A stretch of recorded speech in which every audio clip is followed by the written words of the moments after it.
She was chained in the dark for 43 days. No sunlight, no food, nothing but the sound of rats and the slow drip of water through frozen stone. When Cole Mercer pried open that trapdoor, he wasn't looking for a person. He was looking for water rights to save a dying cattle herd. What he found instead was a woman who should have been dead, and a secret buried beneath that rotting ranch that was about to drag every man in the valley to his grave. This is the story of Black Hollow Ridge, and it gets much worse before it gets better. If this story pulls you in, hit that like button right now, drop your city in the comments, and let's see how far this reaches. Stay with me until the end. You won't regret it. The winter of 1889 came down on the Montana Territory like something personal. Not the ordinary kind of cold that settled into your bones and made you miserable. This was the kind of cold that killed livestock in their sleep, froze streams solid from bank to bank, and convinced even experienced mountain men that maybe, just maybe, they'd made a wrong turn somewhere in their lives. The kind of winter that made a man question whether the land he'd chosen actually wanted him there. Cole Mercer had been questioning that for about 3 years now. He stood in the stirrups of his gray horse, a raw-boned animal named Hatch, who had survived worse winters than this and was starting to seem personally offended by the current one, and looked out across the flat expanse of the valley floor from the tree line above. His breath came out in thick clouds. His beard had ice in it. The rifle across his saddle horn was so cold the metal burned through his glove if he gripped it wrong. Below him, at the bottom of a gentle slope crusted with 6 inches of packed snow, sat the Crow property. Even from 200 yards, it looked wrong. Most abandoned homesteads had a particular kind of stillness to them, a quiet that felt earned, like the land was just exhaling after years of being worked too hard. But the Crow place had a different quality.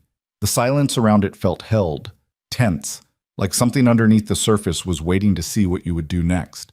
The farmhouse was a low, dark structure with a stone chimney and a porch roof that had partially collapsed under the weight of an early November snowfall. 2 of the windows were blown out, the frames dark and jagged like missing teeth. The barn behind it had fared a little better. The roof was mostly intact, but the doors had come off their hinges and were lying at odd angles in the snow, half buried. Cole had heard about the Crow place for months before he ever considered buying it. What he'd heard wasn't good. Silas Crow had run cattle in this valley for going on 15 years before he abruptly vanished in the early fall of '89. Nobody knew exactly what had happened to him. Some people said he'd ridden south and gotten himself killed in a card game down in Billings. Some people said he'd moved his operation to Wyoming, though nobody could say who'd seen him do it. A couple of the older ranchers in town spoke about him in hushed tones and changed the subject quickly when pressed, which Cole had always found more informative than anything anyone actually said out loud. What he did know for certain, Silas Crow had been the kind of man other men were careful around. Big, quiet, with a way of looking at you that made you aware of the exact distance between your hand and whatever weapon you were carrying. Cole had met him exactly once, at a cattle auction in Great Falls 2 years prior, and had spent the rest of the afternoon making sure he was never in the same part of the building. That said, Cole was a practical man, and the Crow property had water rights. That was the thing about winter on the frontier. It had a way of making you set aside certain feelings about certain people. Cole's own spread, a modest operation about 12 miles to the north called Timber Ridge, was sitting on the wrong side of a watershed divide. The creek that ran through his upper pasture dried to almost nothing every summer and trickled down to essentially useless every January. He'd lost 11 head last winter to dehydration and cold combined, which wasn't a number a rancher with a herd of 60 could sustain for very long without the whole enterprise starting to slide in a direction that ended with him selling the property and going back to wherever he came from. He wasn't going back. He had nowhere to go, so he'd made inquiries with the county land office in early November. The Crow property had no clear title holder at present. Silas had never filed a will, had no living relatives anyone could locate, and had apparently owed a substantial sum in back taxes that the county was becoming impatient about. A price had been negotiated, papers had been drawn up, and Cole had signed them last Tuesday in a cramped county office that smelled like tobacco and old wood and the particular type of anxiety that lives in government buildings. The property was his now. All he had to do was assess it. He nudged Hatch down the slope, letting the horse pick his way carefully through the snow. Hatch was not an enthusiastic animal. He expressed most of his opinions through subtle ear movements, and a way of sighing that seemed specifically designed to make Cole feel guilty. And right now, both ears were rotated backward, and he was exhaling through his nose with considerable emphasis. "I know," Cole said. The horse had no further comment. "Beau passé, c'est beau dans ce pont." He tied Hatch to the porch railing, what was left of it, and stood for a moment looking at the front door. It was still on its hinges, which was something. A storm had pushed it partially inward so that it stood at a slight angle. An inch of snow accumulated on the threshold below it. Cole pushed it open with the butt of his rifle and stepped inside. The smell hit him first. Not rot exactly. Not the ordinary smell of a house left to the cold for a few months.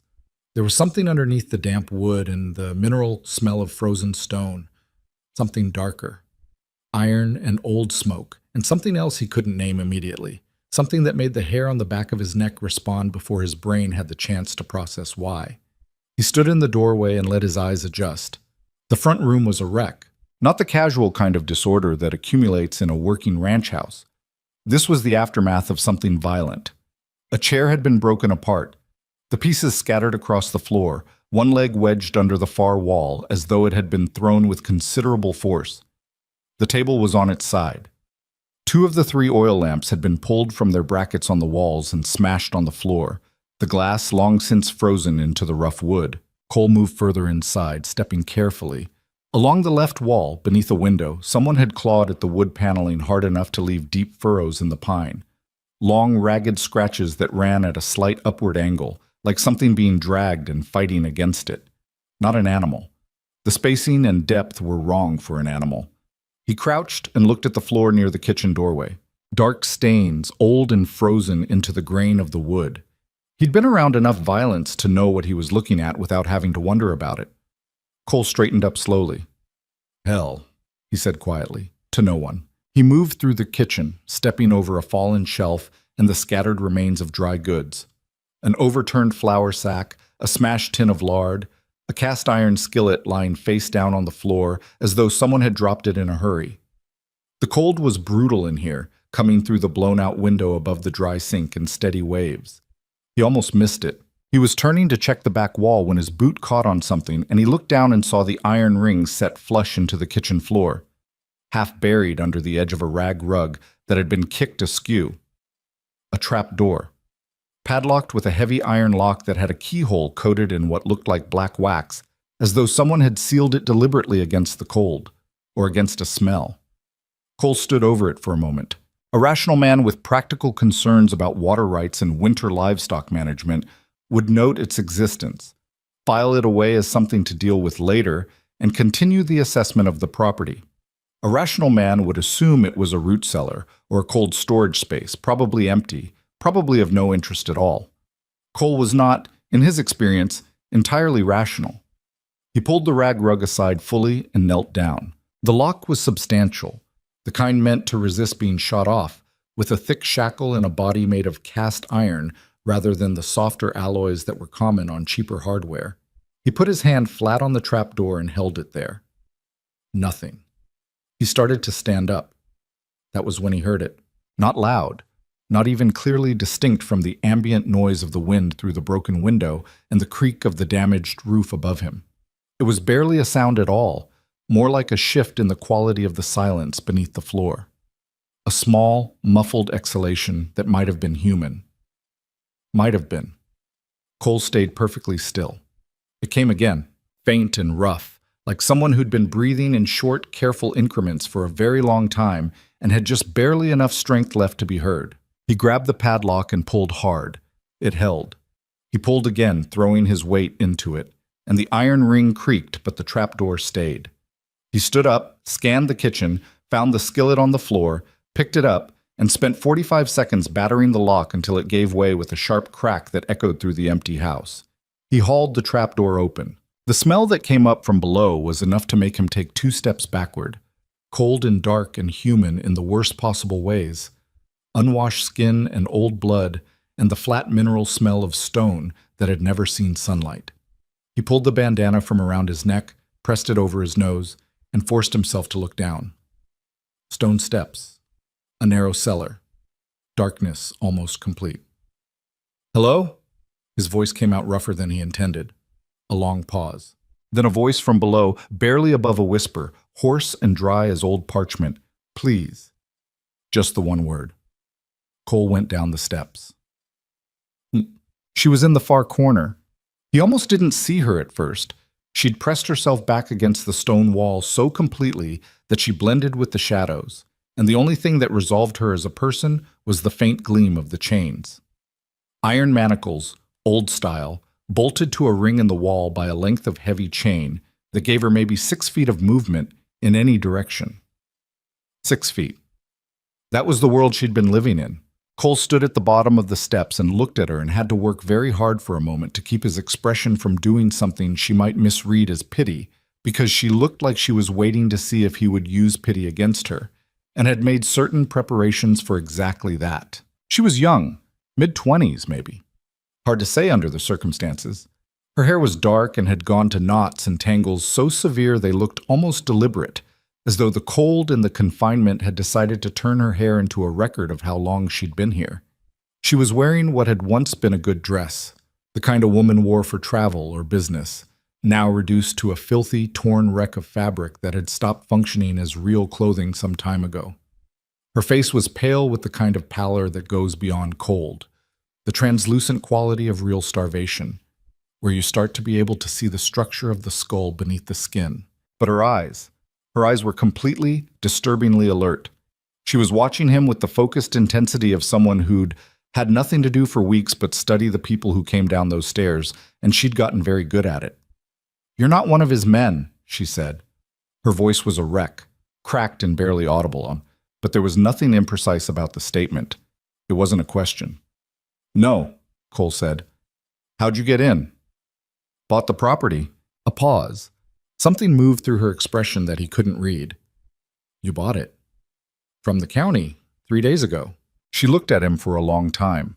Her arms were pulled slightly inward by the chain's weight, and he could see where the manacles had worn the skin around her wrists raw even through the cold. She was shaking, not dramatically, but steadily, the kind of trembling that a body does when it's been cold for so long that warmth has become a theoretical concept rather than something it can actually remember.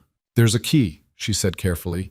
He kept it on a nail above the stair, 3rd step from the top, left side. Cole went back up the stairs, found the nail, found the key, a small flat thing that had been hanging there long enough to rust slightly at the loop. He went back down. She watched him approach without moving. Up close, he could see her breathing, shallow and deliberate. The careful breathing of someone managing pain. He found the lock on the right manacle, got the key in, turned it. The manacle fell away. She made a sound, short, involuntary, and brought her arm in against her chest and just held it there. Cole waited, giving her that moment without comment. Then he moved to the left side. When both manacles were off, she sat against the wall and looked at her wrists with a careful, clinical expression, as though they belonged to someone else and she was assessing the damage neutrally. "Can you walk?" Cole asked. "I don't know," she said honestly. "I haven't tried in several days." "We'll find out." He crouched down to her level, because standing over her seemed like the wrong thing to do right now. "What's your name?" She looked at him steadily. "Evelyn Marlowe." The name didn't register immediately, and then it did. Marlowe. As in Thomas Marlowe, the land attorney who'd been found dead outside of Helena 3 months ago. As in the Marlowe land estate, which held the title to approximately 40% of the water-bearing pasture land in this part of the valley, and had been the subject of a fairly dramatic legal dispute that Cole had heard discussed at the general store in town more than once. He kept his face neutral. "Cole Mercer," he said. "I have a horse outside, and a cabin 12 miles north." 12 miles, she said, with the particular tone of someone doing arithmetic in difficult conditions. "Storm's moving in. We should start now." She looked at him for one more long moment. Whatever she was looking for, she seemed to find enough of it to proceed with. "Help me up," she said.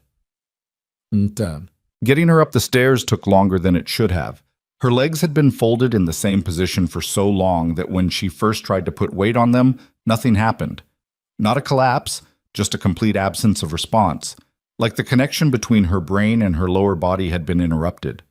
Cole held her arm without squeezing and let her work through it, watching her jaw tighten each time she tried to override the cramping and the stiffness through sheer determination. She made no sound except the occasional sharp exhale. On the fourth try, she got both feet under her and managed to stand, swaying dramatically and grabbing his arm with a grip that was much stronger than he'd expected given everything. "I've got you," he said. "I've got myself," she said immediately. He almost smiled.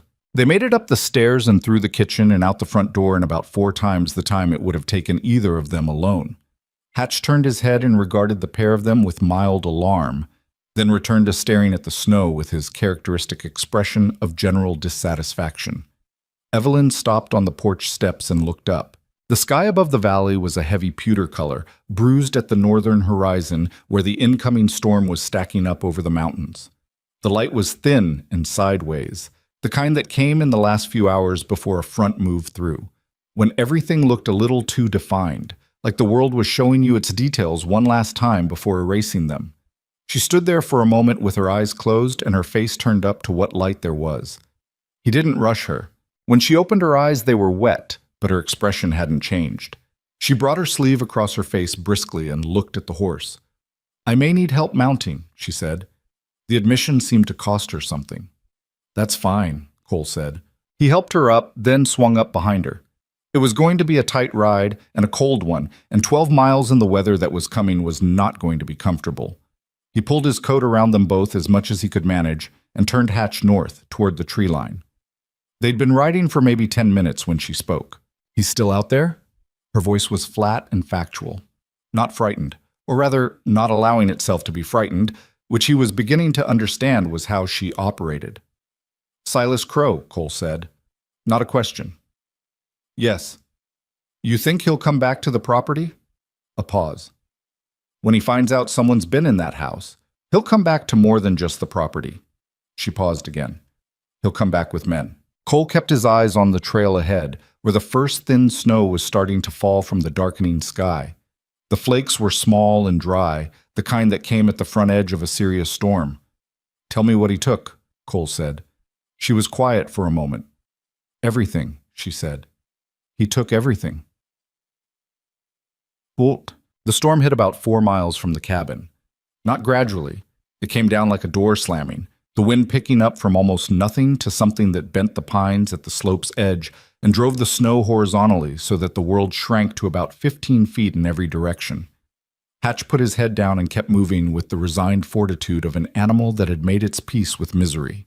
Cole kept one arm around Evelyn and felt her shivering in a way that was different from the earlier trembling, bigger, less controlled, her body's emergency reserves starting to draw down. She was burning everything she had left just to stay upright.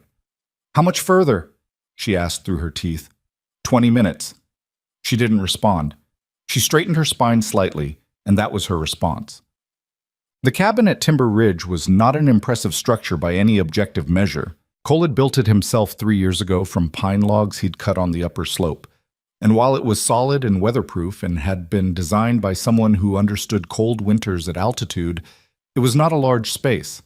One main room with a fireplace that took up most of the north wall, a sleeping loft accessed by a crude ladder, a small enclosed porch at the east end that functioned as a cold storage area in winter. The kind of place built for function rather than comfort, where every design decision had been made by asking what would keep a man alive and then stopping right there. Cole got Evelyn inside while Hatch protested vigorously about being tied in the leaning, wind-hammered lean-to instead of being somewhere warm. Cole had a brief and unsympathetic conversation with the horse about the realities of frontier life, secured him as well as he could, and went inside. Evelyn was sitting in the chair nearest the fireplace, the only chair actually, with her hands pressed flat on her knees and her eyes moving around the room the way a person's eyes move when they're trying to assess a new situation from a position of extreme vulnerability. Cole built the fire without speaking, letting the cabin do the work of warming first. The pine caught quickly, and within a few minutes the orange light was filling the room and the temperature was starting to come up from a dead start. He got water heating. He found the dried venison he'd hung last month and cut several strips from it. He put a blanket over her shoulders without making a production of it. She took it without comment.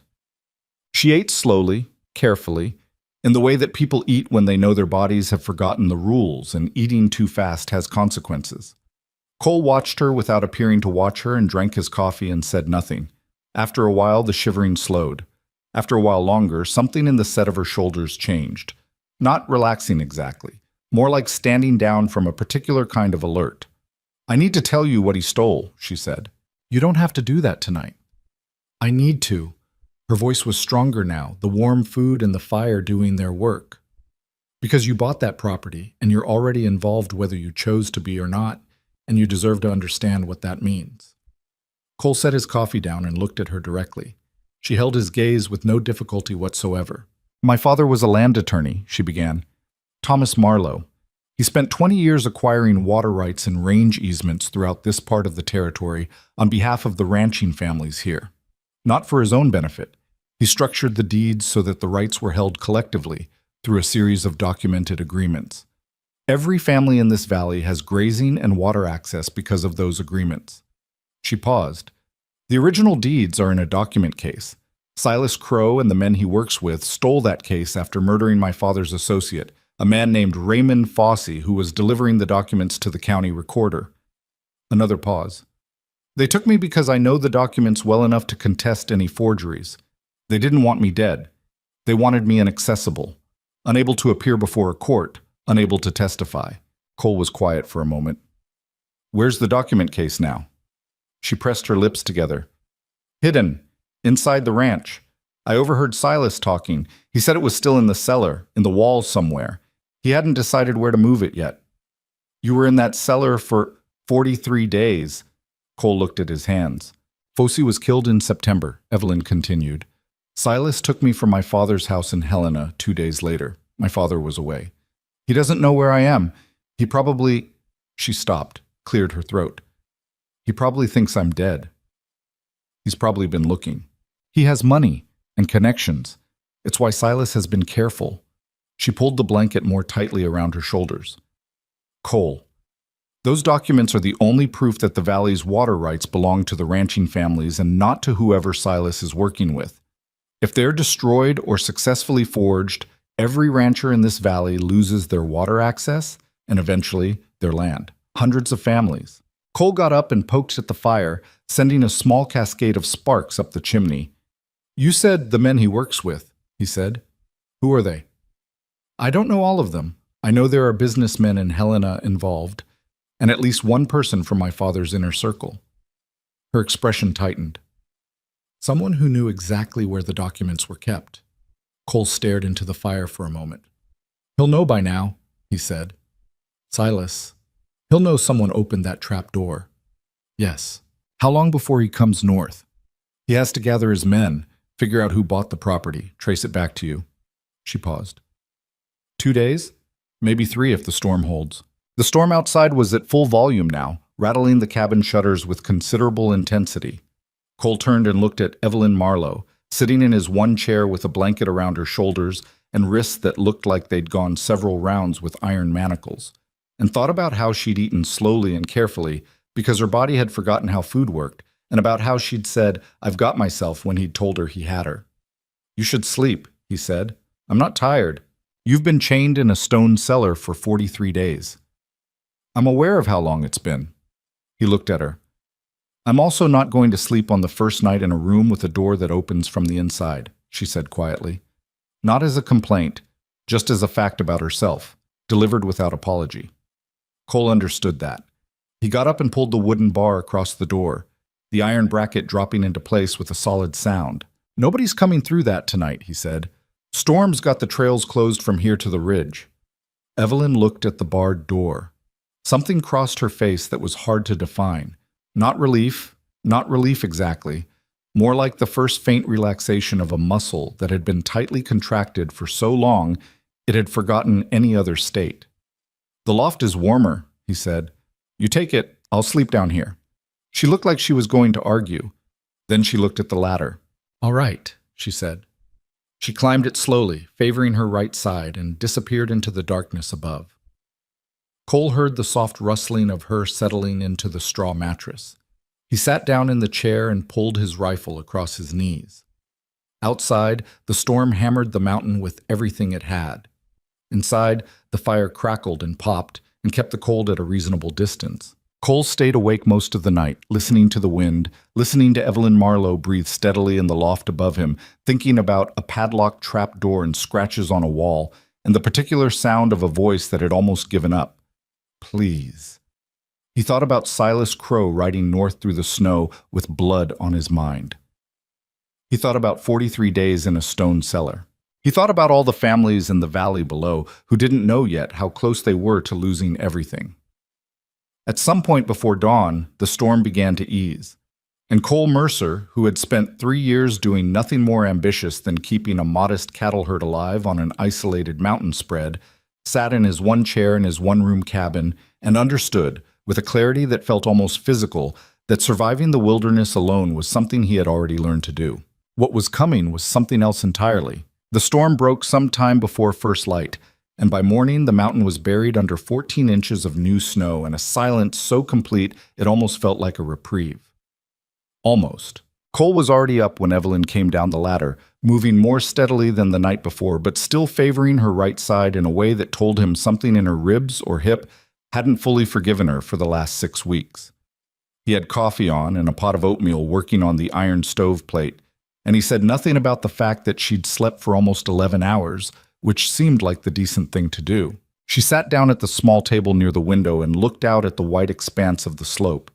The pine trees were heavy with snow, their branches bowed low, the whole mountain wearing the exhausted stillness of something that had been fighting hard and had finally stopped for a moment. "It'll be passable by afternoon," she said. "Yeah, which means he can start moving by tomorrow." "That's what I figured." She wrapped both hands around the coffee mug, slowly, carefully, still working on making her fingers do what she asked, and stared out the window for a while. Cole put the oatmeal in a bowl and set it in front of her without ceremony, and she ate it the same way she'd eaten the venison the night before, methodical, determined not to rush. Like eating was something she had to relearn the rules of from the beginning. He refilled his own coffee and leaned against the wall near the door and thought. The arithmetic was not encouraging. He had one rifle, a good one, a Winchester Model 1886 that he'd saved for 2 years to buy, and a Colt revolver that he'd carried for so long it had worn a groove in the leather of his holster. He had enough ammunition to handle the usual problems a mountain spread presented. The occasional predator, the once-a-season trip to town, but not enough for a sustained fight with multiple men. He had the terrain, which was worth something. He knew every crease and tree line on this part of the mountain better than he knew anything else in his life. Against that he had Silas Crow, who had been operating in this valley for 15 years and had not gotten away with what he'd gotten away with by being careless. Cole was still running the numbers when Evelyn said, without looking up from her bowl, "We're not running." He looked at her. "I know that's what you're thinking," she said. She finally looked up. "Take her into the northern wilderness. Ride hard. Wait it out. Let the legal system eventually do what the legal system does. Maybe get someone to look into it. Maybe not. In the meantime, Silas destroys those documents, and the question of who owns the valley's water rights becomes very difficult to answer correctly." "That's not entirely what I was thinking." "What were you thinking then?" Cole was quiet for a moment. "I was thinking about ammunition." She held his eyes. "We need to go back for those documents. The ranch is 20 miles from here in open country. I know how far it is. I spent 6 weeks looking at the same 16 feet of stone wall, Cole. I know the geography down there better from memory than most people know their own front yards." She set the spoon down. "The deed is in the cellar wall. There's a section of stonework on the north face, 3rd row up from the floor, maybe 8 feet east of where the chain was anchored. 2 of the stones are loose. I could hear them shift whenever the temperature changed. You think that's where he put it?" "I know that's where he put it. The night before the last time he came down, I heard him through the trap door talking to one of his men. He said he'd sealed it behind the north wall, and it would stay there until spring when they could move it properly." Cole thought about the cellar. He'd been in it for maybe 90 seconds before he'd focused entirely on getting Evelyn out of it. He hadn't looked at the walls particularly. "If we go back down there and he's already sent someone ahead, then we deal with it." She said it without bravado, just a flat assessment. "Cole, the families in this valley don't know what's happening to them yet. They think they still have their land and their water and their agreements. They don't know that those agreements have been stolen and will be forged the moment Silas decides the timing is right. Some of those families have been on that land for 30 years. She paused. My father spent his career protecting them. He spent everything he had on those agreements. And then someone put a knife in Raymond Foss and threw those documents in a hole and chained me in the dark and told me that none of it meant anything anymore. The cabin was quiet for a moment except for the faint settling of the fire. I'm not running, she said again. Quieter this time. I understand if you are. You didn't sign up for this. You bought a property with water rights and found more than you bargained for, and nobody would blame you for deciding this isn't your problem. Cole looked at her steadily. I didn't say anything about running, he said. She held his gaze.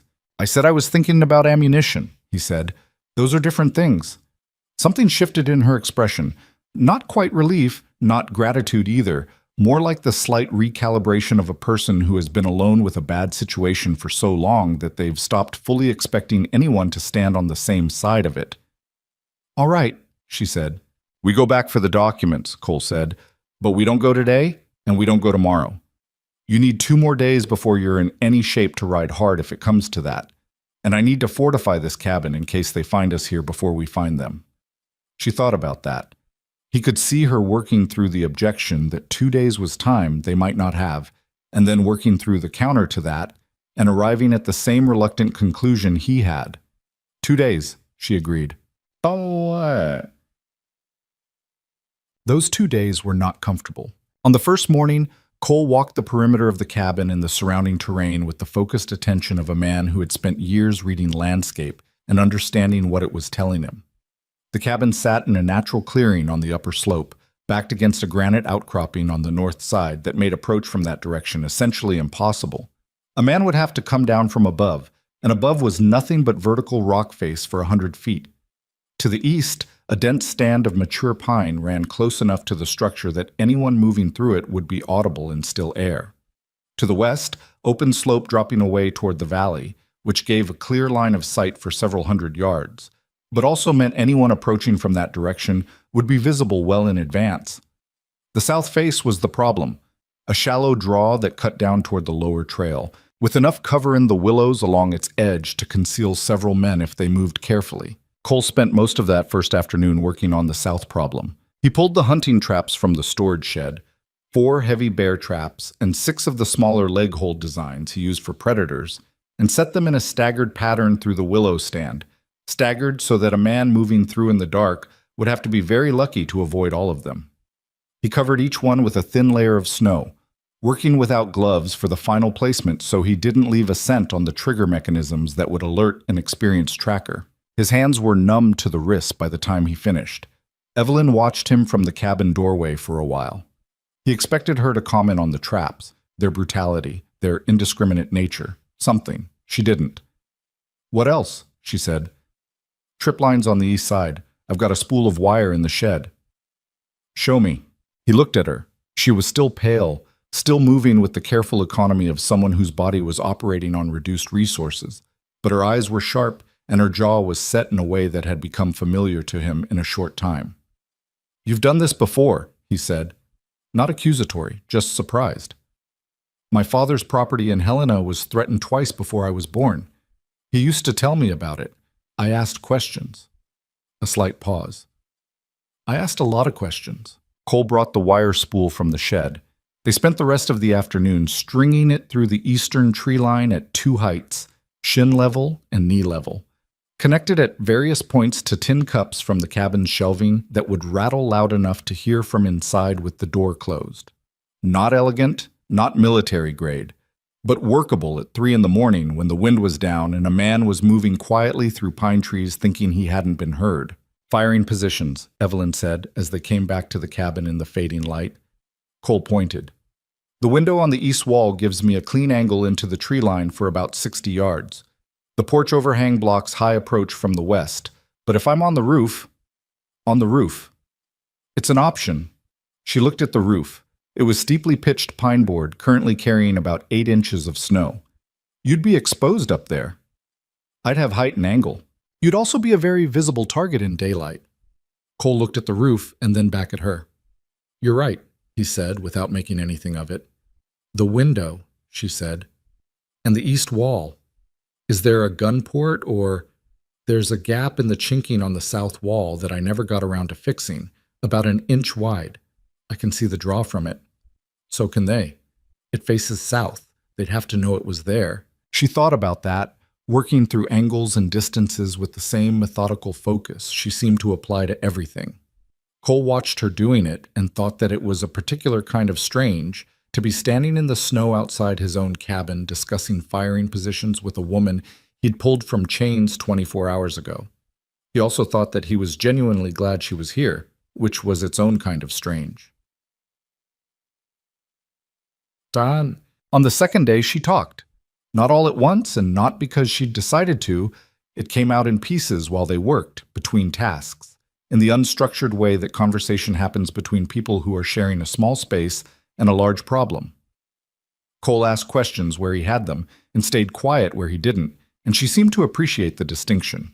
Her father, Thomas Marlowe, had been building the Valley's land trust for 20 years. The documents in question weren't simply deeds. They were a network of interlocking agreements, some of them negotiated across 2 generations of families, that collectively established water access rights and range easements for over 30 ranching operations. Individually, each family's claim was defensible but vulnerable to the kind of sustained legal challenge that required deep pockets to fight. Collectively, through the trust Thomas had built, they were essentially inviolable. The agreements cross-referenced each other in ways that meant attacking one required attacking all of them simultaneously. Which was, Evelyn explained quietly, exactly why the documents had to be stolen rather than simply contested. Someone understood the structure of the trust well enough to know that, Cole said. They were inside, she at the table and him on the floor near the fireplace, cleaning the Winchester. That's not Silas. No, she said. Silas is a capable man in certain ways. He's not a lawyer. So who built the plan? She turned her mug between her palms. Someone with access to my father's files. Someone who understood the legal architecture well enough to see the vulnerability. Steal the originals, forge the key documents, flood the county recorder with the forgeries while the originals are unavailable, then challenge the remaining family claims one at a time from a position that appears legally sound. She paused. It would take months to untangle even if you knew it was happening. And if nobody knew it was happening until the forgeries were already filed, the families would be defending the wrong thing. Exactly. Cole finished working the action of the rifle and looked up. Who had access to your father's files? The silence that followed had a specific quality to it. Not hesitation, more like the pause before lifting something heavy. Preparing. A small number of people, she said carefully.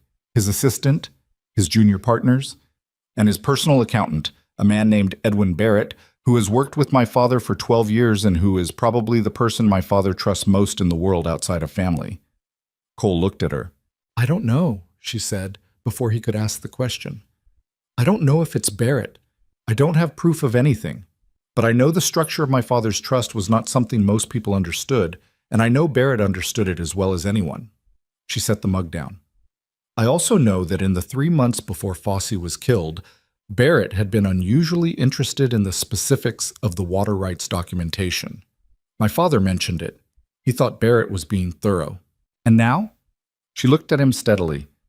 Now I'm not sure what to think. Cole put the rifle down and leaned his back against the stone face of the fireplace and thought about that. A man Evelyn's father trusted with 12 years of his work and his livelihood. A man who would know exactly what to take and exactly how to use it. A man who could orchestrate the whole thing from a comfortable distance while Silas Crow did the parts that got hands dirty. You haven't told me how you ended up in that cellar, Cole said. She was quiet for a moment. Silas came to the house in Helena 2 days after Fossey was killed. I was there alone. My father was in Missoula on business. He knew I'd be alone. A pause. He was polite about it, which was somehow worse than if he hadn't been. He told me I was going to come with him and that if I made noise, the housekeeper would be hurt. I believed him. You were right to. I know. Another pause. I fought him when we got to the horses. It didn't accomplish very much. He's considerably larger than he looks. She touched the side of her face briefly, an unconscious gesture. The ride to Black Hollow took 2 days. I was in the cellar by nightfall of the second day. Cole said nothing for a moment. He came down twice a week, she continued. Left food and water. Never answered questions. The last time he came down was 11 days before you found me. She stopped. I was rationing what I had left. The fire popped and settled. Cole stared at it. He thought you'd run out before anyone found the place, Cole said. Yes. Her voice was flat and even. That was the plan. He looked at her. She met his eyes without flinching, without asking for anything in the expression. She had put the fact down between them like a stone, simply and without embellishment, and she was letting it sit there. He miscalculated, Cole said. He did, she said. On several things. Just it. Late in the evening of the second day, they heard the first riders. Not close. A sound carried on the cold air from somewhere down the lower trail, the creak of tack and the muffled percussion of hooves on packed snow. Cole was at the east window with the rifle before the sound had fully registered. Evelyn was up from the table and had his revolver in her right hand, standing back from the south wall near the unfilled chinking gap. They stood like that for almost 10 minutes. The sound didn't come any closer. It moved laterally, south toward the valley floor, and then disappeared. Cole let out a slow breath and lowered the rifle slightly. Scouting, Evelyn said quietly. Probably. He looked at her. She was holding the revolver with both hands, the grip correct, the muzzle down at a 30-degree angle. Not pointed at anything, not waving around, just held, ready, controlled. He hadn't taught her that. She already knew it. You can shoot, he said. My father insisted. She looked at the revolver. He said a woman alone on the frontier who couldn't shoot was an invitation for the worst kind of trouble. He was right. He was right about a lot of things. A slight pause. Except, possibly, about Barrett. She handed the revolver back to him when he crossed the room, handle first, and he reholstered it and checked the window one more time. Nothing moving on the slope. The night was clear and cold, and absolutely still. Tomorrow, he said. Yes, she said. Tomorrow we go back down. Cole checked the bar on the door, checked the windows, went to the south wall and put his eye to the gap in the chinking and saw nothing but snow and darkness and the far shadow of the willow stand 100 yards below. He turned back to the room. Evelyn was standing near the fireplace, not sitting, her arms crossed over her chest and her eyes focused on something that wasn't in the room with them, working through it. The route down the mountain, the layout of the cellar, the location of the stones, running the numbers the same way he had 2 nights ago, arriving at the same uncomfortable conclusions. She was not a woman who had been broken by 43 days in a stone cellar. She was a woman who had spent 43 days in a stone cellar building a plan, and who had been waiting ever since for the conditions to execute it. Cole understood that now in a way he hadn't when he'd pried that trapdoor open. He'd thought he was rescuing someone. He was starting to understand that the more accurate version was that he had arrived at the right moment for a plan that had been waiting for a participant. Get some sleep, he said. I know, she said, without moving. Then, a moment later, Cole. He looked at her. Thank you, she said. Just that. No elaboration, no further qualification. She said it the way someone says a thing they mean precisely and don't want dressed up. Don't thank me yet, he said. She almost smiled. Almost. She went up the ladder. Cole sat down with the rifle across his knees and listened to the mountain and thought about the riders he'd heard on the lower trail, moving in the dark like men who knew this country or were learning it fast. He thought about the willow stand and the traps under the snow and the wire in the eastern tree line. He thought about a document hidden behind loose stones in a burned-out cellar and a man named Edwin Barrett sitting somewhere warm, probably, waiting for news that hadn't arrived yet. He thought about tomorrow. Outside, somewhere on the lower slope, a branch broke under its load of snow with a crack like a rifle shot, and the sound rang out across the silent mountain and faded into nothing. Cole did not sleep. They rode out before dawn. The temperature had dropped overnight to somewhere that made the air feel solid, the kind of cold that got into your lungs and stayed there, and Hatch expressed his feelings about this with his full repertoire of ear movements and sighing. Cole had packed light, ammunition, rope, the hunting knife he carried in his boot, a small amount of food and water in his saddlebag. Evelyn had braided her hair back and tied it, and she'd taken his spare coat from the peg near the door without asking, which was the right call because her own was thin and half destroyed, and the mountain didn't care about circumstances. They didn't talk much on the ride down.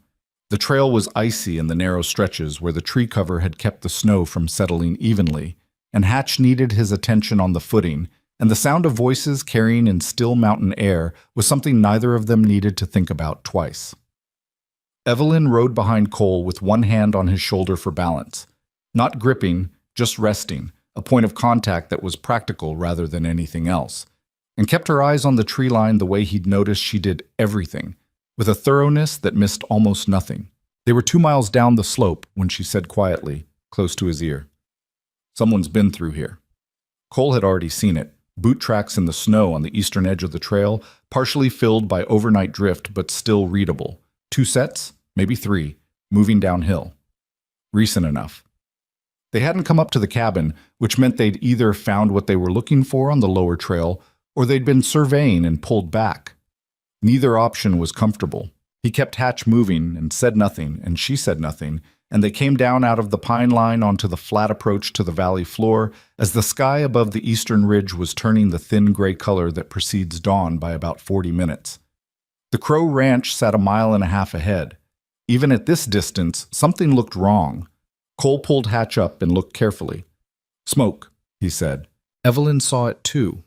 A thin, dark thread rising from the vicinity of the barn, caught in the still air and going straight up. Not a large fire. Something contained. A lamp or a brazier, maybe, inside the barn, which meant someone was keeping warm in there, which meant they'd arrived ahead of them. Cole thought about that for a moment. "How many men does Silas typically run with?" he asked. "I saw 4 different men during the time I was held there," Evelyn said. "He may have more. He pays mercenary work, so the numbers can change." A pause. "He won't come with fewer than 6. Not for something like this." 6, at minimum." Cole looked at the ranch buildings. The barn to the left, the farmhouse to the right, the cold storage shed at the back, all of it sitting in the gray pre-dawn light with a particular stillness that could mean abandoned or could mean waiting. And those 2 things looked nearly identical from 200 yards. "We can't go at the cellar from the front," Cole said. "No. There's a root cellar access on the north exterior wall of the house," he said. "I saw it when I first assessed the property. A coal door, hinged flat, probably frozen in. It would drop you into the stone storage area adjacent to the main cellar space." She was quiet for a moment. "I didn't know about that. It wasn't something you'd see from inside." He turned to look at her. "I can put you at the north wall while I draw their attention from the south side. You go in through the coal door, you get the documents, you get back to the horse. And you?" "I'll be fine." "That's not what I asked." He looked at her for a beat. "We'll meet at the tree line, east side, 200 yards from the barn. 10 minutes. She held his gaze. "What if it takes longer than 10 minutes to find the stones? Then I'll know and I'll adjust." "Cole, Evelyn." He said it firmly, but not harshly. "This is the best option we have. The ground on the north side of the house is lower, and there's a windbreak hedge that'll give you cover from the barn. I need you to trust the layout and move fast." A long pause. Then, "All right." They split up at the dead cottonwood 50 yards from the property edge. Cole took Hatch east in a wide arc, moving carefully in the snow, keeping to the brush line. Evelyn went north on foot, moving low and steady along the fence line, her silhouette barely distinguishable from the dark hedge against the gray sky. Cole watched her until she disappeared around the north corner of the house. Then he turned his attention to the barn. He came at the south face of the property from an angle, using the cold storage shed as partial cover, and tied Hatch to the back of it before moving the last 30 yards on foot. The snow was undisturbed on this approach. Nobody had come this way recently, which told him the men inside had come in from the valley trail and hadn't bothered to check the back perimeter, which told him something about their level of discipline. Not professionals. Hired men who were cold and impatient and hadn't been given precise orders about security protocols. That was something. Cole moved to the corner of the storage shed and looked around it at the barn. The big doors on the south face were cracked open about 2 feet, firelight visible through the gap. He could hear voices. Low, indistinct. The sound of men talking with the casual lack of attention that meant they weren't expecting anything to happen yet. He counted. 2 distinct voices, possibly 3. The barn, not the house. Which meant the farmhouse might be clear, or might have 1 or 2 men staged inside where it was warmer. He had no way to know that from here. He pulled the revolver and checked the cylinder. Full. He reholstered it and brought the Winchester up and put the barn door in the edge of his vision and waited. 60 seconds passed. Then a sound from the north side of the house. Faint. A single dull thud. The sound of a frozen hatch door being forced. Cole winced slightly. Not loud, but loud enough in the still morning air that someone paying attention might have caught it.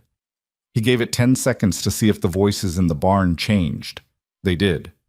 One of them sharpened into something more alert, and then a man's head appeared in the gap of the barn door, looking north. Cole stepped out from the storage shed and put a rifle shot through the top board of the barn door, 6 inches above the man's head. The head disappeared. Shouting erupted from inside. What followed was not a clean or organized thing. Clean and organized things happened in stories people told afterward, when the chaos had been compressed into a comprehensible shape. What actually happened in the next several minutes was loud and cold and confusing and had too many moving parts for any of them to be fully in control of. 2 men came out of the barn at a run, angling toward the farmhouse, and Cole put a round in the snow in front of the first one, and the man skidded and went down, and the second one threw himself behind the water trough. Cole was already moving right, using the corner of the shed, and a shot came from the barn interior that threw snow up near his left boot, and he moved faster. Mercer.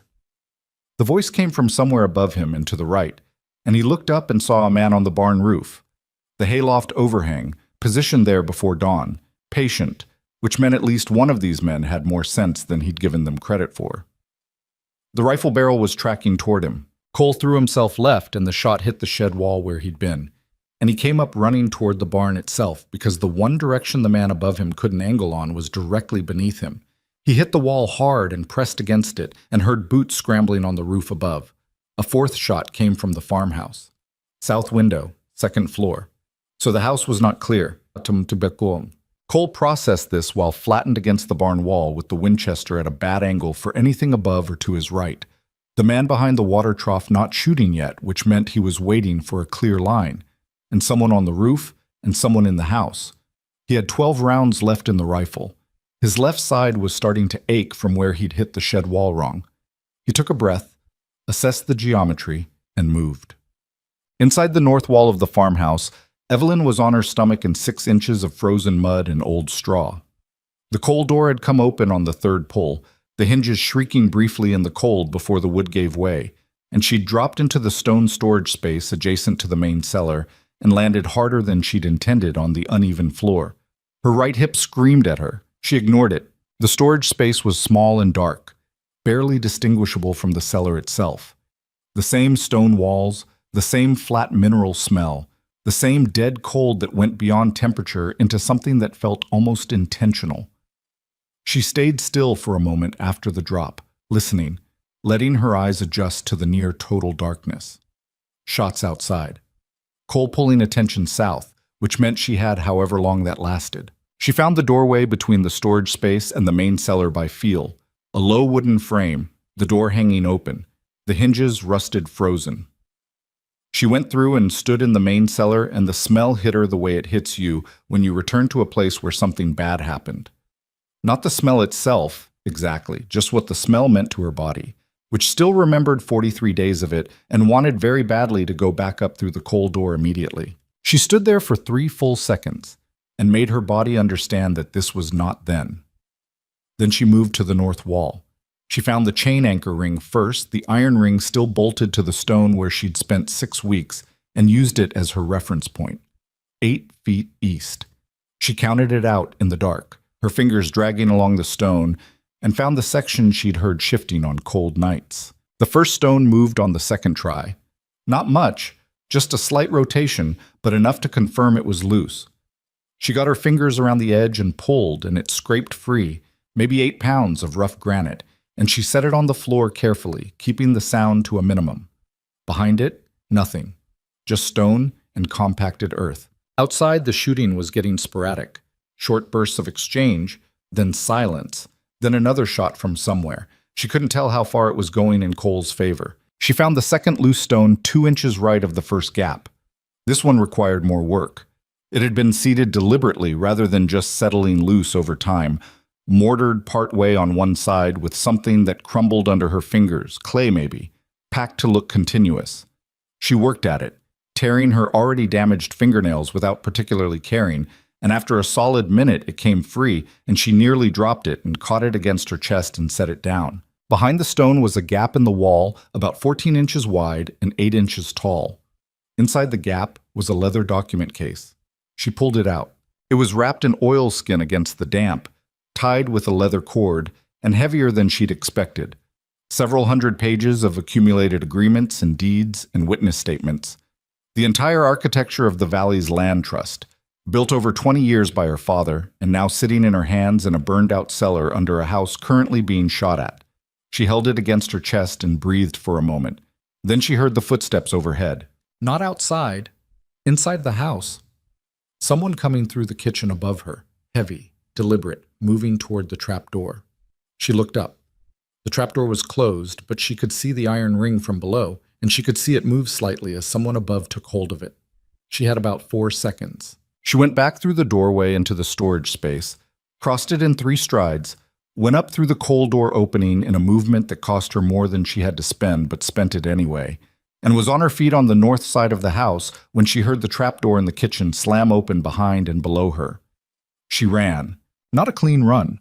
Her body wasn't built for clean running right now, and the snow was uneven and her hip was wrong and the document case was throwing her weight off. But she ran, staying close to the hedge line, heading east toward the tree line and the cottonwood, and she'd covered maybe 60 yards when she heard a man shout from behind her. She didn't look back. 40 yards to the trees. Well, Cole heard the shout from the north side of the house and knew what it meant and decided it was time to stop being careful. He'd been working the barn side engagement for the past several minutes from behind the water trough, which he'd reached by going low across the open ground between it and the barn wall when the man on the roof had shifted position and given him a gap. The man on the roof was now pinned by the angle. He couldn't shoot down without exposing himself to a return shot. And he knew it. And they'd been at an impasse for about 90 seconds. The man who'd been behind the trough originally had retreated to the barn. The man in the house window had gone quiet, which either meant Cole's second shot near that window had convinced him to be somewhere else, or meant he was moving to a different position, and neither possibility was entirely good. The shout from the north side simplified things. Cole stood up from behind the trough, fired twice through the barn door to keep heads down, and ran south and east around the outside of the farmhouse, moving hard in the snow, putting the building between himself and the barn. He came around the north corner at a run and nearly collided with Evelyn, who was moving the opposite direction at her own version of full speed, with a document case clutched to her chest and her hair coming out of its braid, and her expression fixed in the forward-leaning concentration of someone who has committed entirely to the next 20 yards. They adjusted around each other without stopping. "Get to the horse," Cole said without breaking stride. She was already going. He turned. The man from the house was 30 feet behind her, cutting across the north face yard at a diagonal, a heavy man with a dark coat and a revolver that he brought up when he saw Cole appear. Cole put a round from the Winchester past his left ear, close enough to part his hair, and the man flinched hard, and the shot went wide, and Cole covered 10 feet in the time the man took to recover his footing. They were at close quarters before either of them had expected to be. The man tried to bring the revolver around, and Cole got his left hand on the barrel and twisted it up and away, and the shot that discharged went somewhere into the sky. And then they were in each other in the cold mud and snow, and it was ugly and nothing like a story. 2 men in heavy winter coats with limited mobility trying to damage each other by whatever means were currently available, which were not many and not elegant.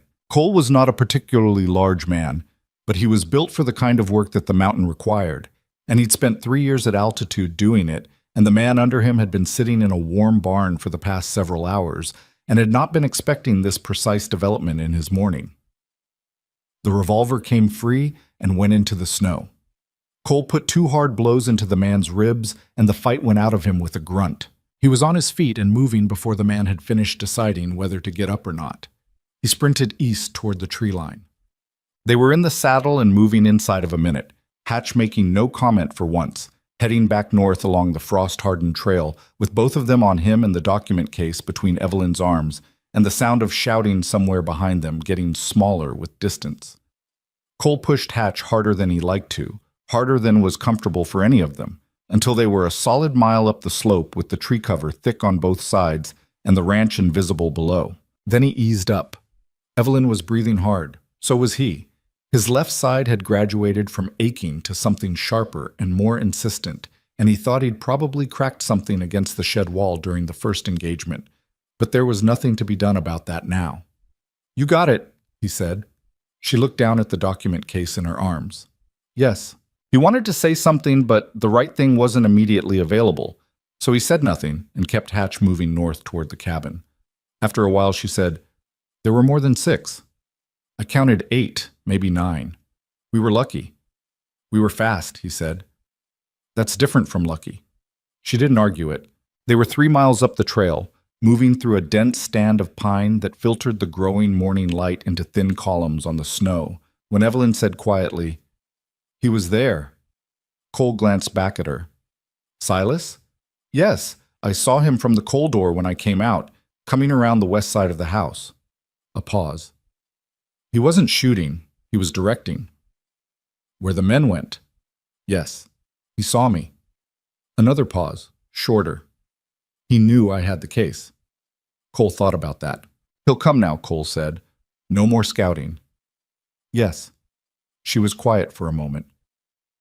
"Cole, I also saw something else." Something in her voice made him turn to look at her fully.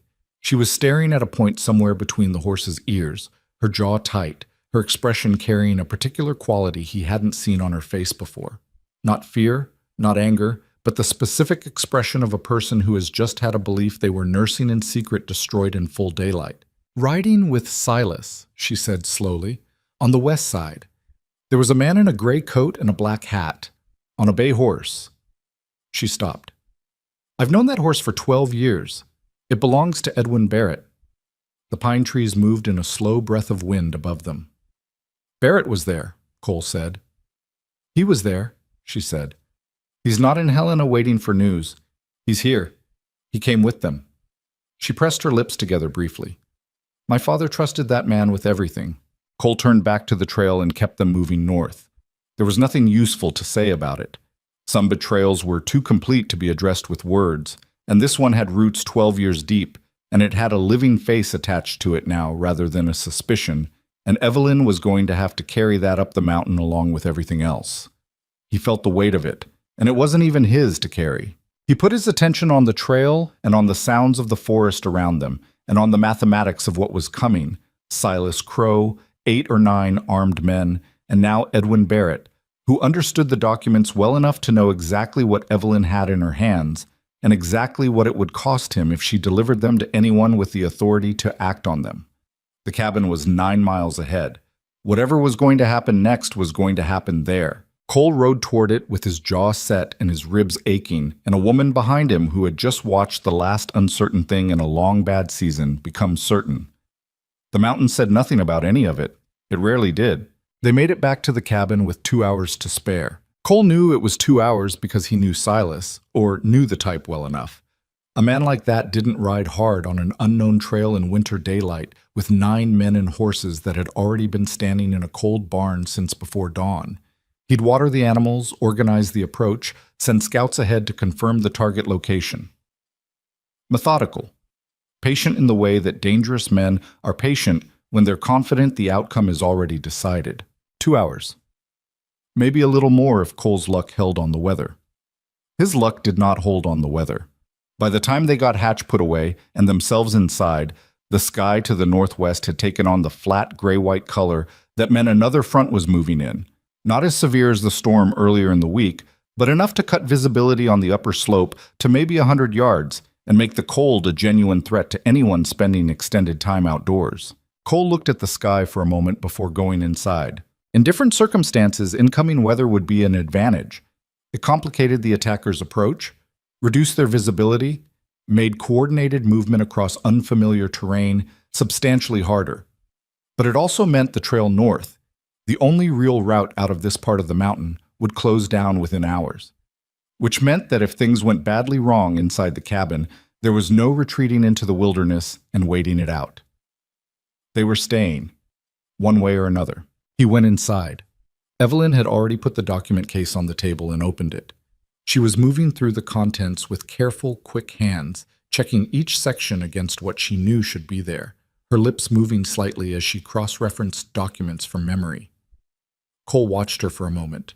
The focused efficiency of it, the way she handled each page like it was both fragile and enormously important, which it was.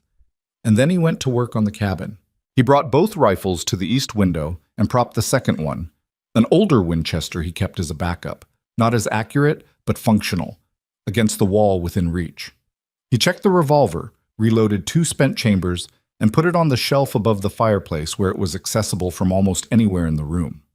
He checked the bar on the door, solid, and the shutters on both windows, also solid, though the east shutter had a gap at the top corner that he reinforced with a folded piece of leather from the gear shelf. 14 sections, Evelyn said from the table, without looking up. All present. 3 of the witness documentation bundles are water damaged, but still legible. It's enough. She looked up then. It's more than enough. A territorial judge could void any forgeries Silas has filed in about 40 minutes with what's in this case. We have to get it to a judge first. I know. She looked at the window. The light was graying outside. How long do we have? Less than I'd like.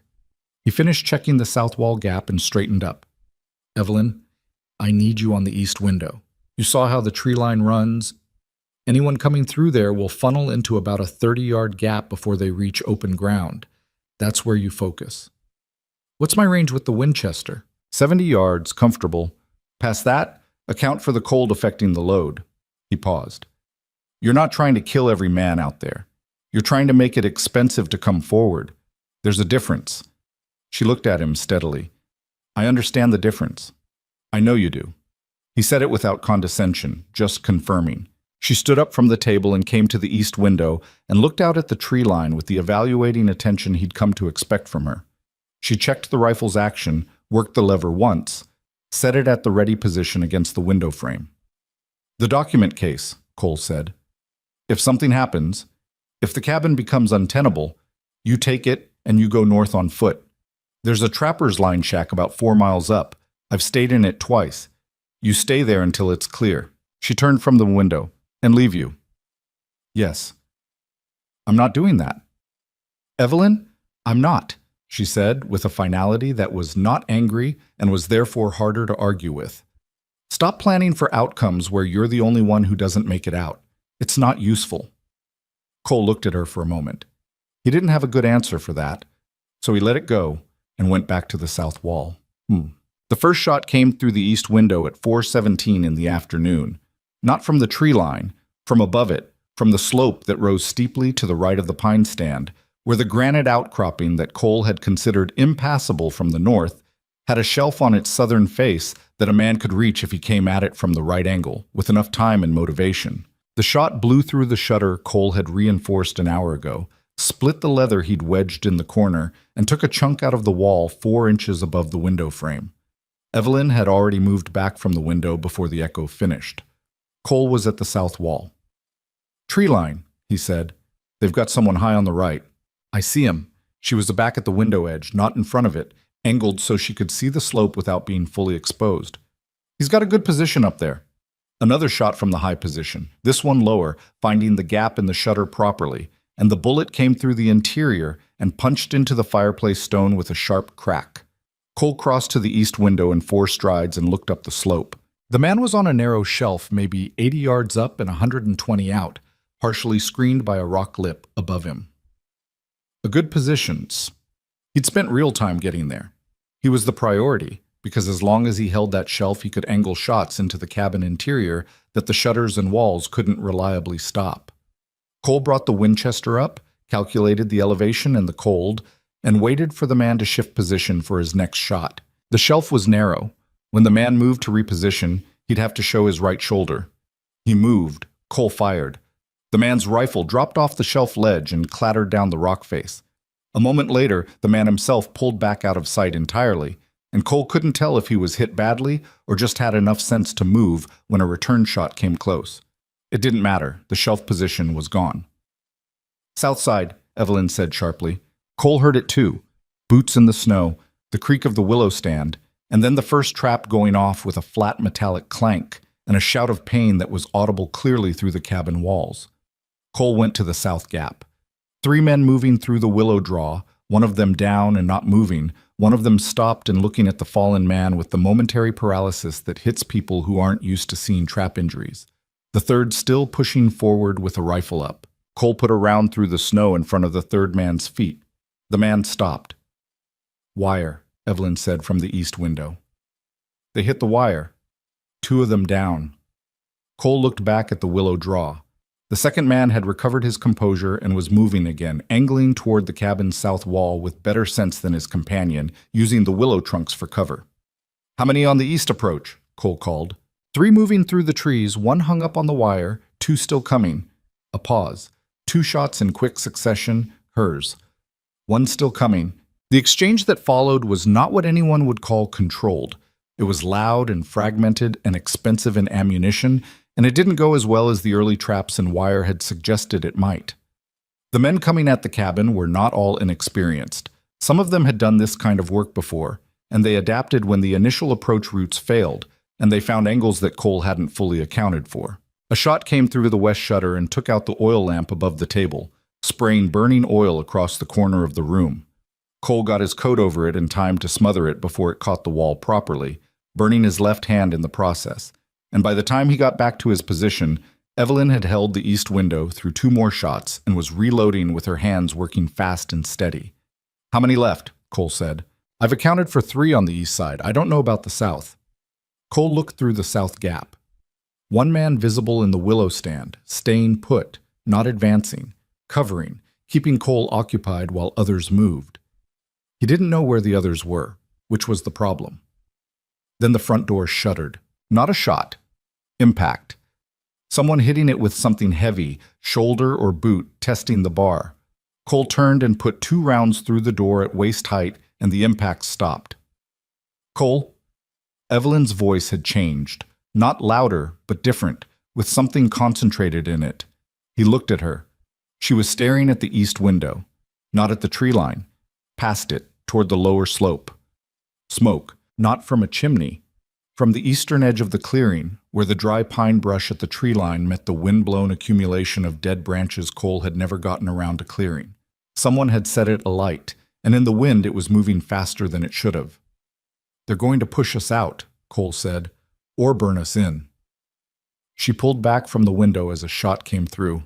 Cole, if that fire reaches the cabin, I know. He was already thinking.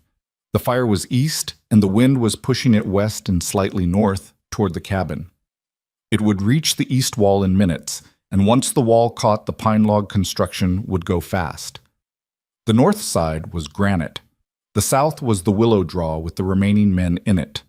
The west was the open slope, and the open slope had men on it too because he'd heard boots out there 20 minutes ago. Every direction was a problem. That was when the door came in.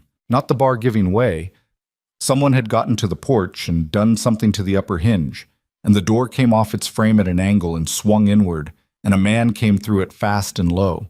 Cole caught him with the rifle butt across the shoulder, and the man went into the table and took it down with him, and for a moment the cabin was full of scrambling and shouting and the smell of gun smoke and the distant orange glow through the east window of the fire growing in the tree line. Evelyn put the revolver against the ceiling and fired once, loud enough to momentarily stop everything, and said in a clear voice, "Get up slowly." The man on the floor looked at her. He got up slowly. "Out," she said, gesturing with the revolver toward the broken doorway. The man looked at Cole, who had the rifle pointed at him, and made the calculation correctly, and went out through the broken door with his hands visible. Cole followed him to the porch and watched him cross the clearing at a run, heading for the tree line, and heard him shouting something to the other men. A brief silence followed, the particular kind that happens when a group of armed men receives unexpected information and has to revise their understanding of the situation. Cole used the silence. He went back inside. "The fire's going to cut off the east trail in about 10 minutes, he told Evelyn. "We need to move now or we're waiting it out in the cabin, and that means at least 4 hours before the fire burns down enough to travel through." "There are still men out there." Fewer than there were. He looked at her. They've been at this for 40 minutes and they haven't taken the cabin. That changes the math for hired men. She thought about it for about 3 seconds, which was the right amount of time. The south approach. Through the willow draw. There's 1 man left in the draw, maybe 2. The traps took out 2 already. He checked the Winchester. 6 rounds left. We go through the draw and we stay south until we hit the lower trail, then east toward the valley road. The documents. She already had the case. She'd tied it across her back with the carry strap, while Cole had been dealing with the man at the door. A decision she'd made on her own in the middle of a firefight that he noted without comment because there was no time for comment. They went out through the broken door at a run. The willow draw was dark and cold and full of the smell of the traps that had already been sprung, and 1 man was still in it, positioned behind the largest willow trunk about 40 yards in. He heard them coming and rose, and Cole shot once, high and right of him, and the man dropped flat and stayed there, and they went past him before he'd decided what to do about it. They came out the south end of the draw onto the lower slope, and Cole pulled Evelyn left toward the rock face, and they went along it at a fast walk, keeping the stone at their backs, moving east. Behind them the cabin was visible above the willow stand, the east wall catching now, orange light flickering in the window frames, smoke rising into the gray sky. Cole did not look at it for long. 3 years of work burning down was a fact. A fact could be acknowledged and then set aside, because standing and looking at facts was not useful right now. They were 200 yards east along the slope when they heard Silas. "Mercer." The voice came from up the slope, from somewhere in the pine stand to the north of their current position, deep and unhurried. The voice of a man who had decided that the urgency was over. Cole pulled Evelyn into the shadow of a rock outcropping and put his hand up. They listened. Boots in the snow. 1 set moving carefully, and then a second set slightly further back, not rushing. "You got my boys turned around pretty good," Silas called, conversationally. "I'll give you that. But you're out in the open now, and I know these rocks better than you think." Cole looked at Evelyn. She had the revolver in her right hand and the document case across her back, and her eyes were tracking the sound with the same focused attention she brought to everything. She mouthed, "2 of them." Cole nodded. Silas was still talking, the way certain men do when they believe the conversation is already over, and they're just filling the remaining time. "That woman you've been helping, you know what she's carrying? You know what that costs me if she gets it to the right people?" Cole said nothing. "I'm not angry," Silas said. "That's what I want you to understand. A man finds a woman in a hole and feels obligated. That's human nature. I understand that." A pause, and his voice had moved slightly north. "But this is finished now. Give me the case, and I'll let you both walk." Evelyn looked at Cole. He looked back at her, and she read his expression correctly because she shook her head slowly, once, and he gave her a slight nod that said he knew. Silas wasn't going to let anyone walk. Cole picked up a stone from the ground near his boot and threw it hard to the left, into the pine stand. It hit a branch and clattered down through the needles, and the second set of boots in the snow moved toward the sound immediately, which told him the second man was less experienced than Silas and was working on instinct. Cole moved right. He came around the east side of the outcropping, and Silas was 30 feet away, closer than Cole had calculated, a large man in a heavy coat with a revolver held low at his side, and eyes that were already moving to where Cole appeared with a speed that told you everything you needed to know about how he'd survived 15 years in this valley. The revolver came up. Cole's rifle was already at his shoulder. 2 shots, near simultaneous, the sound of them rolling together into one flat crack against the rock face. Cole felt something tear along his left side below the ribs. Not a full hit, the edge of it. The bullet catching the meat of his side and opening something that immediately started making itself known with considerable insistence. He went down on one knee from the impact. Silas had gone down too, but from the way he went down it wasn't a solid hit, and he was already pushing back up with the revolver still in hand and blood on his right shoulder, not slowing him enough, not nearly enough. Cole tried to stand and his left side didn't cooperate fully, and he made it to his feet, but not with the speed he needed, and Silas was 4 steps away and the revolver was tracking toward his face. The shot that came was not Cole's. It came from the outcropping behind him, and it took Silas in the shoulder, the same shoulder already hit, or just below it, and the revolver spun out of his hand and disappeared into the snow, and Silas made a sound that was mostly rage and sat down hard. Cole turned.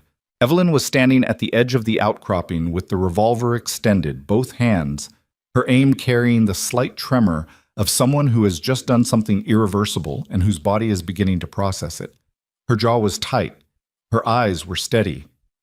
"Stay down," she said to Silas. Her voice was flat and even. Silas looked up at her from the snow with an expression that had shed all of its earlier conversational pleasantness and was now just what was underneath it, which was considerable and dark. Then his eyes went to Cole, then to the document case on Evelyn's back. "That case doesn't save you," Silas said. His voice had roughened. "There are people behind this you don't know about, people with more reach than you can—" "Barrett," Evelyn said. Silas stopped. "Edwin Barrett," she said. "I saw him at the ranch this morning, on his bay horse." She kept the revolver on him. "I've known Edwin Barrett my entire life. I can identify him in any court in the territory. I can speak to his relationship with my father and his access to those documents, and his financial interest in the water rights." A pause. "The case isn't the only evidence, Silas. I am." Something moved in Silas's expression, the recalculation of a man who has been operating on a set of assumptions that have just been invalidated. He thought Evelyn was the problem that could be solved by taking the case. He was understanding now that it was the other way around. The second man came crashing through the pine stand to the left, saw the scene, Cole bleeding and on his feet, Silas on the ground, Evelyn with the revolver, and stopped completely still with the particular paralysis of someone who has arrived at the end of a situation rather than the middle of it. "Put it down," Cole said. His voice came out rougher than he intended, the pain in his side starting to climb the register from manageable to something more demanding. "Put it down and walk back toward the valley." The man looked at Silas. Silas said nothing. The man put his rifle in the snow and walked back toward the valley. Cole stood in the cold with blood running down his left side, soaking into the waistband of his trousers and starting to make the cold worse in a way that had a specific kind of urgency to it. He looked at Silas sitting in the snow with 2 shoulder wounds and the particular deflated quality of a man whose plan has reached its terminus. "Can you ride?" Evelyn said behind him. Cole considered the question honestly. "I can ride." "The wound needs—" "I know what it needs." He turned and looked at her. She was still holding the revolver on Silas with one hand and looking at Cole with the other part of her attention, and the combination of those two things, the steadiness of the gun hand and the concern in her eyes, said something about who she was that he didn't have the right words for right then. "There's a length of rope in my saddlebag," he said. "Hatch is in the lean-to if the fire hasn't—" "I'll check." She looked at Silas. "If he moves toward town and we let him." Cole crouched down next to Silas, which cost him. Up close, the man was older than he'd seemed from a distance, late 50s, the deep lines of someone who'd spent decades outdoors and had not had an easy relationship with most of those decades. His eyes were dark and tired and still calculating, even now. "Where's Barrett going?" Cole said. "He saw us ride out of that ranch with the case. Where does he run?" Silas looked at him for a long time. "Helena," he said finally. "He's got a man at the Territorial Records office. If he gets there first, how far ahead is he?" 3 hours. A pause. "Maybe less." Cole stood up. His side told him what it thought of that. He walked toward the lean-to and found Hatch standing in it, alive and deeply unimpressed by the smoke and noise of the past hour, ears rotated to maximum indignation. Cole leaned against the horse's neck for a moment with his eyes closed and one hand pressed against the wound in his side, just gathering what he had left. "I know," he said. Hatch flicked one ear forward slightly, which was as close to sympathy as the horse had ever managed. Cole straightened up and started getting the saddle back on. They rode through the night. There was no good alternative. Barrett had 3 hours on them, maybe less according to Silas, and the Territorial Records office in Helena opened at 8 in the morning, which meant if Barrett reached his contact there before they reached anyone with the authority to stop him, the forgeries would be filed and the legal machinery of undoing them would take months. Months during which families lost water access, cattle died, operations folded, and the valley quietly bled out while lawyers argued in rooms far from the land itself. Cole knew all of this and rode with it sitting on him alongside the wound in his side which had stopped bleeding freely after Evelyn bound it with strips torn from the lining of his spare coat, but had not stopped making its opinion known. Every jarring step on frozen ground sent a specific message up through his left side that he received and acknowledged and set aside with the practiced efficiency of a man who had been injured in remote places before and understood that the injury's schedule and his own were not always going to align. Evelyn rode Hatch and Cole rode a horse they'd borrowed from the problem. One of Silas's men had left a solid-looking roan tied at the east edge of the property when things had gone badly wrong for them, and the roan had no particular objection to being appropriated. It was not as good a horse as Hatch, but it had 4 legs and was willing, which was the minimum requirement. They didn't talk much in the first hours. The trail demanded attention, and the cold demanded energy, and there wasn't a surplus of either. Evelyn rode slightly ahead where the trail was wide enough, the document case still strapped across her back, and Cole watched her from behind and thought about a woman who had spent 43 days in a stone cellar building the exact plan she was now executing, and who had done it without anyone to talk to or any certainty that she would survive long enough to try. That was a particular kind of strength, not the loud kind, the kind that doesn't announce itself. Around midnight, they stopped briefly at a creek crossing to water the horses and eat what little Cole had packed. The cold was deep and still, and the stars above the mountain were painfully clear, the kind of sky that only appeared when the temperature had pushed everything else out of the atmosphere. Evelyn sat on a flat rock at the creek edge and looked at the water moving black between the ice shelves on either bank and said, without preamble, "When this is over, what happens to you?" Cole looked at her. "The cabin's gone," she said. It wasn't a question. They'd both seen it burning as they rode south. "I know." "You lost 3 years of work." "I know that too." She looked at him. "You don't seem particularly destroyed by it." He thought about how to say the next thing honestly without it sounding like something it wasn't. "I built that cabin because I needed somewhere to be. I stayed in it because leaving felt like admitting something." He paused. "I'm not entirely sure what I was planning to do up there for the next 30 years. She held his gaze for a moment. Then she looked back at the water. "I've been thinking about what comes after this. About going back to Helena. My father's practice, the estate, the invitations from people who'll expect me to return to the life I had before." She turned a small stone over in her fingers. 3 months ago, I would have wanted that. I thought I wanted that. And now, she set the stone down. Now I think I was confusing comfort with wanting. A pause.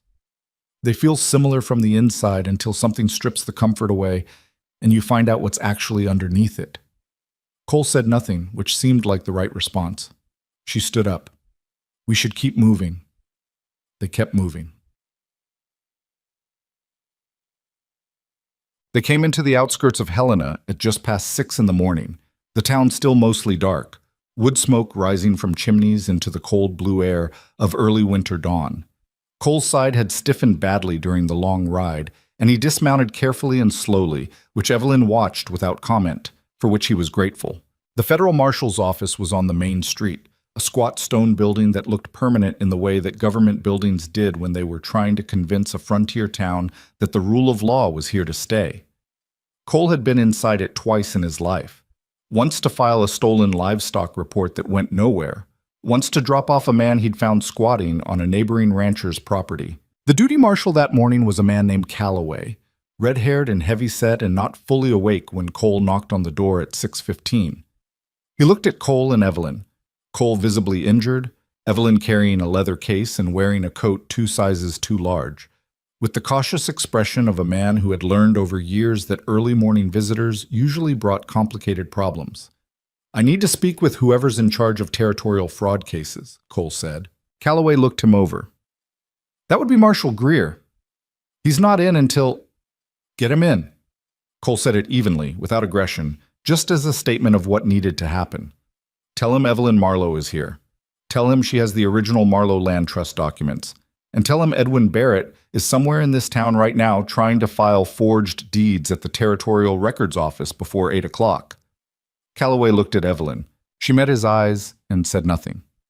She didn't need to. There was something in the way she stood, the document case on her back, the stillness of a person who has been through worse things than an unconvinced lawman, that communicated more than additional words would have. Calloway went to get Marshal Greer.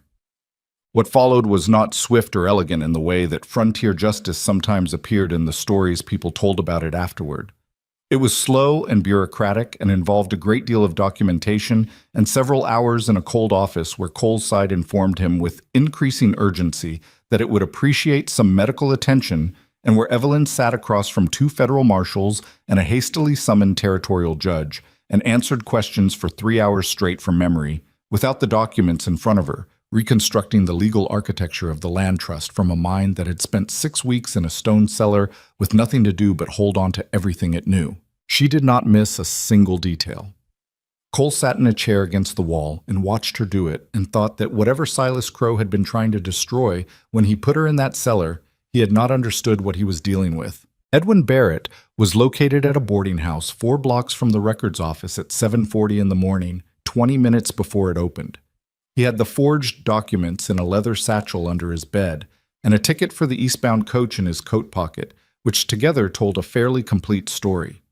He was a thin man in his mid-50s with the groomed appearance of someone who had spent his career in offices and the particular gray look of a person who has been awake all night waiting for something that has not gone the way it was supposed to.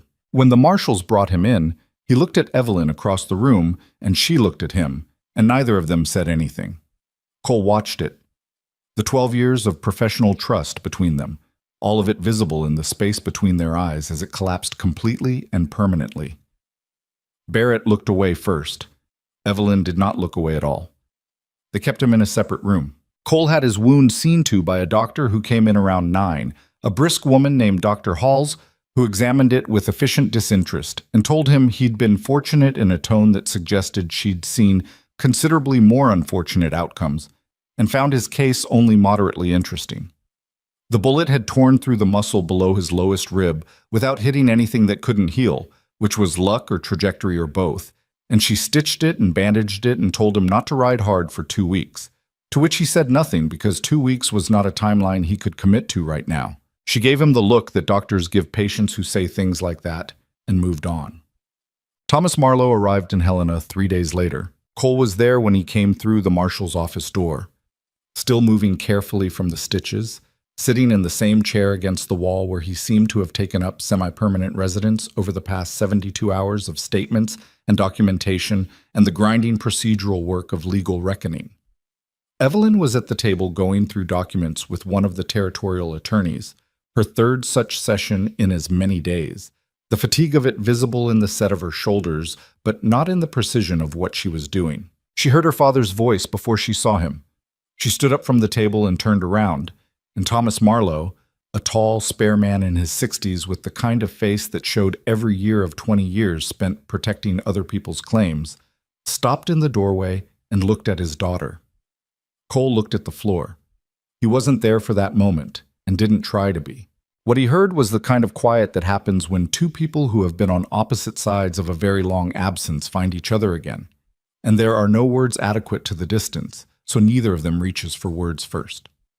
After a while, Thomas Marlowe said something low that Cole couldn't hear, and Evelyn said something back, and then it was quiet again for a different reason. Cole went to get coffee. The legal resolution took longer than the dramatic events that preceded it, as legal resolutions generally do. Barrett's financial records, once subpoenaed, told a story that was cleaner and more damning than even Evelyn had suspected. He'd been working with a consortium of Helena land speculators for over 2 years, engineering the theft of the Valley Trust documents as the centerpiece of a scheme to acquire water rights across 3 counties and sell them to railroad development interests moving into the territory. Silas Crow had been a paid instrument. Well paid, it turned out, though not well enough since the fees a territorial prison charged were considerably higher than what he'd received for his participation. Silas was remanded to federal custody in late December. He didn't give Barrett up willingly. Cole had expected him not to because whatever else Silas was, he wasn't the kind of man who collapsed easily. But the evidence didn't require his cooperation. Barrett's own ledgers made the cooperation unnecessary. The forged deeds that had been partially filed in 2 county offices were voided by the territorial court in January. The Marlowe Trust documents were formally recorded and their authenticity confirmed by 3 independent attorneys, which made them substantially more bulletproof than they'd been before someone had tried to destroy them. The Valley's families got their water rights back. Most of them didn't know how close they'd come to losing them permanently, and the people who did know made a collective decision not to dwell on it at length, because the frontier had a way of presenting you with the version of your history that you could afford to carry forward, and the version where the land trust held and the Valley survived was the one worth keeping. Cole heard about most of this secondhand, from letters and from the occasional visit to town over the winter months. He had other things occupying his attention. The Crow property, technically, was still his. He'd bought it legally, and the legal status hadn't changed regardless of what had transpired in and around it since the purchase. The farmhouse was burned out now. Silas's men had finished what the earlier engagement had started before they'd scattered. But the barn was standing and the land was good, and the water rights, as it turned out, were worth considerably more now that the Valley Trust was formally intact, and the creek access they represented was part of a protected network rather than an isolated and vulnerable claim. He spent the winter rebuilding, not quickly, not gracefully. Frontier construction in January at altitude was exactly as miserable as it sounds, and Cole spent several days questioning every decision he'd made in the past 2 years, which was a familiar enough mental state that he'd gotten reasonably efficient at getting through it. His ribs healed badly on the left side, not dangerously, just with a slight irregularity that left a permanent tenderness along the lower edge that he noticed on cold mornings for the rest of his life. Evelyn came back in February. She came with her father initially on the legal business of formally filing the trust documents with the county recorder, which took 2 days and required a ride out to several of the Valley ranches to witness signatures. Cole rode with them on that circuit, knowing the terrain, and watched Evelyn sit at the kitchen tables of families who'd spent the winter not knowing how close they'd come to losing everything, who shook her hand and thanked her without fully understanding what the thanks was for. She accepted it without correcting them, which told him something. On the second evening, they were back at the property, standing outside the partially rebuilt barn in the February cold, the valley spread out below them in the long blue shadow of late afternoon. Thomas Marlowe had gone inside. Cole and Evelyn stood in the cold with their breath coming out in clouds and looked at the valley. "My father wants me to come back to Helena," she said. "I know. He has the practice to rebuild. There are a lot of families that need the trust properly redocumented now that the originals are filed." She paused. "He needs help. He trusts." "He's right." She looked at him sideways. "You're being very agreeable about this." "I'm agreeing with what's true," he said. "That's different from being agreeable." She almost smiled. He'd noticed she did that, approached a smile and then seemed to reconsider, as though smiling fully still required some kind of trust she was still in the process of rebuilding. He didn't take it personally. Some things that have been locked away in the dark for a long time take a while to come back to the light without flinching. "I'll be in Helena through March," she said, "and then I need to come back to do the follow-up filings for the eastern section of the valley and to check on the Hendricks family because their water access is still being disputed by the neighboring claim. And it needs someone here who can read the original language and—" "Evelyn." She stopped. He looked at her. "You don't have to give me a legal justification for coming back." She was quiet for a moment. The valley below them was going from blue to gray as the light dropped, the way it did at this altitude in winter, the dark coming down from the peaks first and filling in toward the flat ground. "No," she said finally. "I suppose I don't." They stood there for a while in the cold, not saying anything particularly, just standing in the place where a burned-out outlaw's ranch was slowly becoming something else, looking at land that a lot of people had tried very hard to take and had failed, for reasons that had more to do with too stubborn and imperfect people than with any legal document, though the document had mattered too. Cole thought about what the valley had looked like from the slope above. The first morning he'd ridden down to assess his new property with ice in his beard and a horse that disapproved of everything. He'd been looking for water rights, something simple and practical and finite. He'd found considerably more than that, and it had cost him his cabin and a piece of his side and several months of sleep, and he was not entirely sure it wouldn't cost him more before it was finished. He was also not sorry. That was the part that surprised him, if he was being honest with himself. Not the events themselves, not the decisions, but the absence of regret on the other side of them. He'd spent 3 years on a mountain avoiding anything that required him to care what happened next, and somewhere between a locked trapdoor and a burning ranch house and a long dark ride to Helena that had stopped being something he was capable of. Some thresholds you crossed without noticing until you were too far past them to see the line anymore. Thomas Marlowe appeared in the barn doorway behind them. "Coffee's ready," he said, in the simple way of a man who understood that some conversations needed an unhurried ending and that coffee was usually the right mechanism for providing one. They went inside. The barn was warm, the stove Cole had installed throwing serious heat into the patched and rebuilt space. The coffee was strong, and the evening came down fully outside the single window, and the three of them sat around the rough table with their cups and didn't talk about land rights or legal documents or burned buildings or any of it. Just talk the way people talk when the hard part is over, and the next thing is still ahead and there's a fire going and nowhere particularly urgent to be. Outside, the valley settled into winter dark.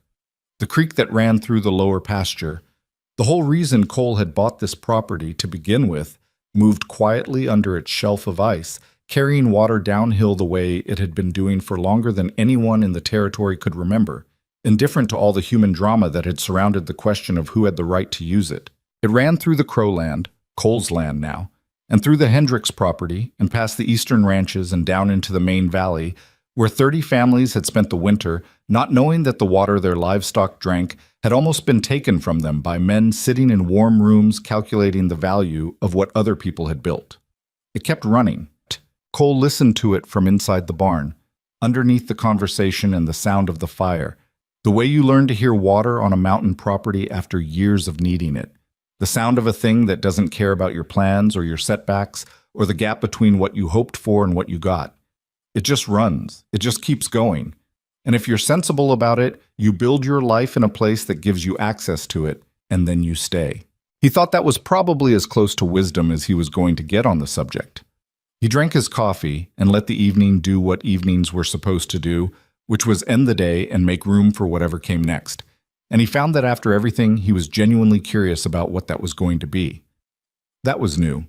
That was, he thought, enough.